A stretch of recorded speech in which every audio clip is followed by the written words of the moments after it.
Hi there. In this short video, I'm going to show you how to take a photo of your drawing. So taking a photo of a drawing requires that you have an even disbursement of light on the drawing, and that can be kind of hard to get. So in this area where I do a lot of filming, I have windows that are pointing one from over here, one from in front of me, and one from the side. So often I get a nice amount of light that's coming down at the artwork. So what I do is I generally stand up because I can get a much more even, I can hold the camera in a way that makes it easier to take a photo. Sometimes people think that you should hang the drawing up to take the photo, but I think I get a better photo by having it flat on the ground or on the table.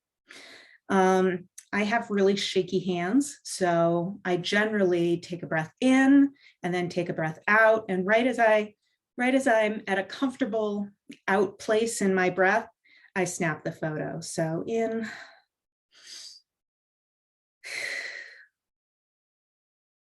snap, right when I've let my breath out. So ideally, you want your photo to look exactly the same. You want your drawing to look exactly the same on the photo as it does in real life. And at this point, oops, come on. At this point, it looks pretty close. I've got a little area here that the colors off a little bit, and that could be that the sun is coming in at a funny place or something like that. You don't want to take photos so that you're using a lot of filters or anything like that. That doesn't work out so well. Sometimes I have a white piece of paper that I use as a background, because then I can make sure that my photo is going to just have white around it.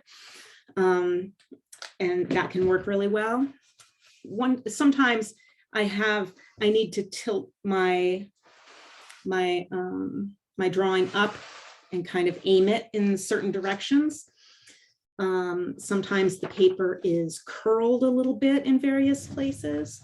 So if the paper is kind of bending in a way that's not so helpful, you can kind of shuffle it along the edge of the table. Sometimes that does something.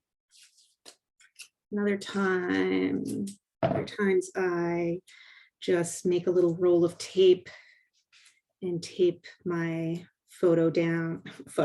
my drawing down in certain places so that it stays where it's supposed to. If I kind of shift this around and put some things underneath it, it might get me the angle that's going to be the most helpful. And I can go back and aim my camera so that it's aiming right at the drawing. One thing that sometimes you'll see people do is go like this. And that is to see if there are any shadows that are getting cast on the drawing, because you want to make sure that the light is coming from one angle and another angle. If you have light coming from this way and from this way, then all of the shadows, well, you'll miss the camera, you'll miss getting the shadow of your camera, but you'll also miss, if I'm aiming light this way, then I get a bunch of shadows. If I aim the light just this way, I get a bunch of shadows and too much light over here. But if they're going both ways, then they all cancel each other out. So I'm going to take one more picture this way, and we're all done. So now I've got a few to choose from. And in the next video, I'll show you a little bit about editing and uploading to Blackboard. Thanks.